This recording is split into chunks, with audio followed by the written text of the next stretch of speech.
సింపుల్గా ములక్కాయ కర్రీ ఎలా చేసుకోవాలో చూపించేస్తున్నాను. సో మన దగ్గర ఏమీ అవైలబుల్ లేనప్పుడు ములక్కాయలు ఉన్నప్పుడు ఈ విధంగా సింపుల్గా చేసేసుకోండి.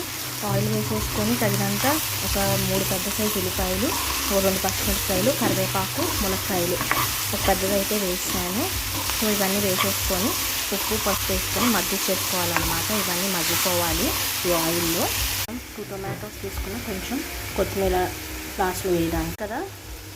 చిన్న ఇంకా చింతపండు అయితే తీసుకొని నానబెట్టేసుకుని అల్లం వెల్లుల్లి పేస్ట్ అయితే కావాలి. మగ్గగానే అల్లం వెల్లుల్లి పేస్ట్ కూడా వేసుకొని పచ్చివాసన పోయేంత వరకు ఫ్రై చేసుకొని మూత పెట్టుకొని ఇంకొంతసేపు మగ్గించుకోవాలి ఒక 5 minutes. కానీ టొమాటోస్ కూడా యాడ్ చేసుకొని టొమాటోస్ మగ్గగానే చింతపండు పులుసు, కారం, గరం మసాలా, కొత్తిమీర చల్లేసుకొని కొంచెం పెంచుకుంటే సరిపోతుంది. మసాలా, చింతపండు, వాటర్ పిండగానే కొంచెం వాటర్ అడ్జస్ట్ చేసుకొని పులుపు తగ్గట్టు అప్పుడు కొంచెం మెమరీన తర్వాత కొత్తిమీర చల్లేసుకుంటే మనం ములక్కాయ పులుసు అయితే రెడీ అయిపోయింది. మీకు నచ్చినట్లయితే please like, share and subscribe my channel. Thank you for watching.